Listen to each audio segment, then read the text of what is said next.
Hello everyone, welcome back to my YouTube channel. आज की class में हम रिवीजन करेंगे खाकी सीरीज एपिसोड 5 का। तो चलिए शुरू करते हैं आज की अपनी इंपॉर्टेंट क्लास पसंद आए तो क्लास को लाइक और शेयर करना ना भूलिएगा। तो देखिए फर्स्ट क्वेश्चन है, संयुक्त बैठक जो जॉइंट सीटिंग होती है इसका उल्लेख है आर्टिकल 108 के अंदर। इसके बाद देखिए संयुक्त बैठक कौन बुलाता है, तो राष्ट्रपति बुलाता है और इसकी अध्यक्षता करता है लोकसभा स्पीकर।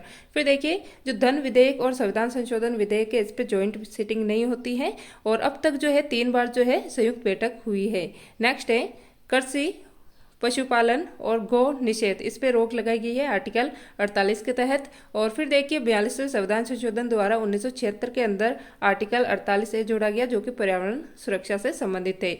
इसके बाद देखिए अंतर्राष्ट्रीय शांति और विदेश नीति से संबंधित आर्टिकल है 51। नेक्स्ट है ग्राम पंचायत, ये आर्टिकल 40 के अंदर है। महात्मा गांधी जी के आदेश पर इसको DPSP के अंदर शामिल किया गया था। नेक्स्ट है क्वेश्चन नंबर 2, कालबेलिया नृत्य कहाँ का है, तो ये राजस्थान का है और इसको यूनेस्को की अमूर्त धरोहर में शामिल किया गया था 2010 के अंदर। फिर देखिए जो भारत की नवीनतम 15वें नंबर की अमूर्त धरोहर है वो है गरबा नृत्य जो कि गुजरात का है। नेक्स्ट है जो कालबेलिया नृत्य है इसकी फेमस कलाकार है गुलाबो सपेरा। इसके बाद देखिए भारतनाट्यम ये नृत्य है कहाँ का शास्त्रीय नृत्य है, तो तमिलनाडु का है और इसकी फेमस कलाकार है वजयती माला और यामिनी कृष्णमूर्ति। नेक्स्ट है कुचिपुड़ी, ये शास्त्रीय नृत्य है आंध्र प्रदेश का और इसको थाल नृत्य और मटका नृत्य भी कहा जाता है। नेक्स्ट है इसके फेमस कलाकार कौन है, तो शोभा नायडू और यामिनी कृष्णमूर्ति इसकी फेमस कलाकार है। इसके बाद देखिए मणिपुरी शास्त्रीय नृत्य है, ये मणिपुर का है और इसकी फेमस कलाकार है जाबेरी बहन। नेक्स्ट क्वेश्चन है भारत में शास्त्रीय नृत्य कितने हैं, 8 और अभी संस्कृति मंत्रालय ने एक और बना दिया है। तो वर्तमान में जो भारत के क्लासिकल डांस है वो 9 हो गए हैं और छऊ नृत्य जो है ये 9वां है और ये वेस्ट बंगाल, ओडिशा और झारखंड राज्य, इन तीनों राज्यों में जो है छऊ नृत्य किया जाता है। इसके बाद देखिए क्वेश्चन नंबर 3 है, चोल वंश, यहाँ के राजा थे राजा फर्स्ट, इन्होंने वरदेश्वर मंदिर का निर्माण करवाया था द्रविड़ शैली के अंदर और ये स्थित है तंजापुर तमिलनाडु के अंदर और इस मंदिर को जो है ग्रेट लिविंग टेम्पल ऑफ चोला कहा जाता है। फिर देखिए इसको यूनेस्को की वर्ल्ड हेरिटेज में शामिल किया गया था 1987 के अंदर। नेक्स्ट क्वेश्चन है राष्ट्रकूट वंश, इसके शासक थे कृष्ण फर्स्ट, इन्होंने एलोरा कैलाश मंदिर का निर्माण करवाया था औरंगाबाद महाराष्ट्र के अंदर। फिर देखिए पल्लव वंश, यहाँ के शासक थे नरसिंह वर्मन फर्स्ट, इन्होंने रथ मंदिर जिसको सप्त पैगोडा के नाम से भी जानते हैं, यहाँ पर जो है 8 मंदिर है और ये तमिलनाडु के अंदर स्थित है। फिर देखिए तुलु वंश, तो यहाँ के राजा थे कृष्णदेवराय फर्स्ट, ये विजयनगर साम्राज्य के थे और इनके दरबार में अष्टदिग्गज रहा करते थे और इनके ग्रंथ का नाम है आमुक्तिमाल्यदा और जो विजयनगर साम्राज्य है इसकी स्थापना की गई थी हरिहर एंड बुक्का के द्वारा। फिर देखिए नेक्स्ट क्वेश्चन है अपना क्वेश्चन नंबर 4, वर्ष 1988 में ऑपरेशन कैक्टस के बाद भारत ने किस देश को व्यापक सुरक्षा सहयोग की पेशकश की थी, तो मालदीव को की थी। तो देखिए ऑपरेशन कैक्टस ये 1988 के अंदर मालदीव में तख्ता पलट को रोकने के लिए चलाया गया था और उस समय जो मालदीव के राष्ट्रपति थे वो थे अब्दुल गयूम। फिर देखिए बांग्लादेश आज़ाद हुआ था 16 दिसंबर 1971 को। 16 दिसंबर को विजय दिवस मनाया जाता है और भारतीय नेवी ने ऑपरेशन त्रिशूल चलाकर जो है बांग्लादेश को आज़ाद करवाया था और ऑपरेशन त्रिशूल ये चलाया गया था 4 दिसंबर 1971 को, इसीलिए जो है 4 दिसंबर को प्रतिवर्ष नेवी डे मनाया जाता है। फिर देखिए श्रीलंका, यहाँ पर लिट्टे के खिलाफ भारत ने ऑपरेशन पवन चलाया था 1987 को। फिर देखिए इजराइल, यहाँ पर ऑपरेशन अजय चलाया गया है यहाँ पर फंसे भारतीयों को वापस लाने के लिए। नेक्स्ट है मिनिकोय जो कि लक्षद्वीप में स्थित है और मालदीव, इन दोनों के मध्य 8 डिग्री अक्षांश है और जो मालदीव है यहाँ के अभी वर्तमान में जो राष्ट्रपति बने हैं वो बने हैं मोहम्मद मोइजू। फिर देखिए क्वेश्चन नंबर 5 है गांधी इरविन समझौता, ये हुआ था 5 मार्च 1931 को और इसी समझौते के परिणाम स्वरूप गांधी जी ने दूसरे गोलमेज सम्मेलन में भाग लिया था और किस जहाज से ये यूके गए थे इंग्लैंड, तो राजपुताना जहाज से। फिर देखिए पहला गोलमेज सम्मेलन ये हुआ था 1930 के अंदर। नेक्स्ट है नमक कर विरोध में दांडी मार्च चलाया गया था 12 मार्च 1930 से 6 अप्रैल 1930 तक ये चला था। फिर देखिए भारत छोड़ो आंदोलन ये 9 अगस्त 1942 को हुआ था और इसी रात जो है ऑपरेशन 0 आवर चलाया गया था। सविनय अवज्ञा आंदोलन ये 1930 के अंदर हुआ था।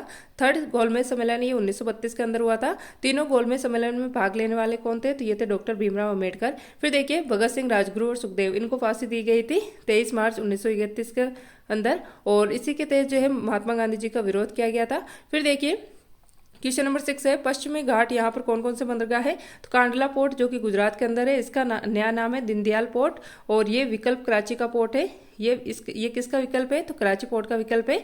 और ये जवारी बंदरगाह भी है और ये भारत का फर्स्ट सीजे मतलब स्पेशल इकोनॉमिक जोन है, विशेष आर्थिक क्षेत्र है। फिर देखिए सेज जो स्पेशल इकोनॉमिक जोन है ये इसका एक्ट था 2005 और ये लागू हुआ था 2006 के अंदर। पूर्वी तट इस पर कौन कौन से बंदरगाह है? तो हल्दिया पोर्ट है जो कि वेस्ट बंगाल के अंदर है, एनोर पोर्ट तमिलनाडु के अंदर है और तूतीकोरिन पोर्ट ये भी तमिलनाडु के अंदर है। फिर देखिए क्वेश्चन नंबर 7 है रामसर कन्वेंशन, ये ईरान के अंदर स्थित है रामसर स्थान। यहाँ पर हुआ था रामसर कन्वेंशन आर्द्रभूमि के संरक्षण के लिए 2 फरवरी 1971 को हुआ था। और भारत की फर्स्ट रामसर साइट ये 1981 के अंदर शामिल की गई थी चिल्का झील को, और ये ओडिशा की है और ये खारे पानी की सबसे बड़ी झील है भारत की। और ये इसी के अंदर जो है नलवाना पक्षी अभयारण्य भी स्थित है। फिर देखिए वेमनाथ झील और अष्टमुदी झील ये केरल के अंदर स्थित है। लोकटक झील ये मणिपुर के अंदर स्थित है और इसी के अंदर जो है एकमात्र तैरता हुआ नेशनल पार्क स्थित है जिसका नाम है काबुल लामजाऊ नेशनल पार्क। फिर देखिए लोकटक झील ये नॉर्थ ईस्ट इंडिया की सबसे बड़ी मीठे पानी की झील है। फिर देखिए वुलर झील ये जम्मू कश्मीर में स्थित है और ये भारत में मीठे पानी की सबसे बड़ी झील है। फिर देखिए वर्ल्ड के अंदर सबसे बड़ी झील कौन सी है? तो यह है कैस्पियन सागर झील, ये खारे पानी की झील है। मीठे पानी की झील पूछे तो यह है सुपीरियर झील जो कि यूएसए और कनाडा की सीमा पे स्थित है। सबसे गहरी झील पूछे तो यह है बेकाल झील जो कि साइबेरिया और रूस के अंदर स्थित है। और सर्वाधिक लवणता वाली झील है वोनगुलू झील जो कि तुर्की के अंदर स्थित है। क्वेश्चन नंबर 8 है the test of my life from cricket to cancer and back, तो ये युवराज सिंह की ऑटोबायोग्राफी है। फिर देखिए the race of my life ये मिल्खा सिंह की है। नो स्पिन ये शेन वॉर्न की है। 281 बियॉन्ड इट ये VVS लक्ष्मण की है। 6 मशीन ये क्रिस गेल की ऑटोबायोग्राफी है। फिर देखिए बिलीव ये सुरेश रैना की है। A century is not enough ये सौरभ गांगुली की है। 800 ये मुथैया मुरलीधरन की है और प्लेइंग ये सचिन तेंदुलकर की है। इसके बाद देखिए क्वेश्चन नंबर 9 है गुडाड्डे इनकी रचना का नाम है वृहद्य कथा।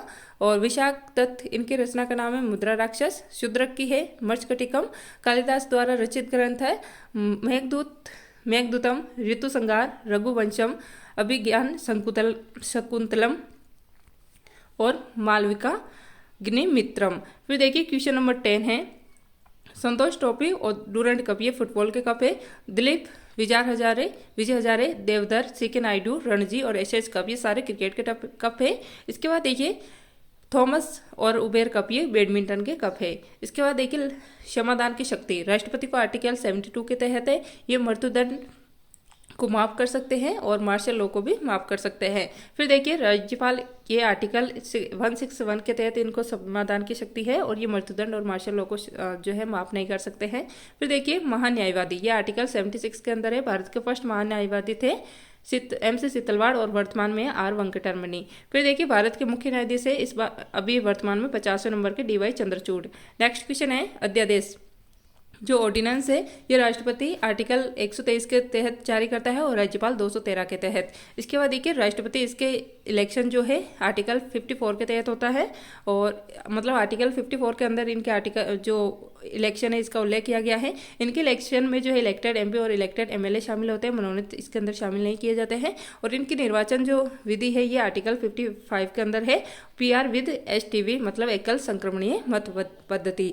और इनके चुनाव में अगर विवाद होता है तो इसका जो निपटारा है वो केवल सर्वोच्च न्यायालय कर सकता है। तो ये थी आज की अपनी क्लास। आई होप आपको ये क्लास पसंद आई होंगी। अगर आपकी क्लास अच्छी लगी तो प्लीज़ लाइक और शेयर करना ना भूलिएगा और साथ ही में अगर आप इस चैनल पर नए हो तो चैनल को सब्सक्राइब कर लीजिएगा। आपको इस क्लास की PDF चाहिए तो आप इसको टेलीग्राम चैनल से प्राप्त कर सकते हैं और टेलीग्राम चैनल का लिंक मैं कमेंट बॉक्स में पिन कर दूंगी तो आप वहां से जाकर इसको प्राप्त कर सकते हैं। तो मिलते हैं नेक्स्ट क्लास में। क्लास देखने के लिए थैंक यू।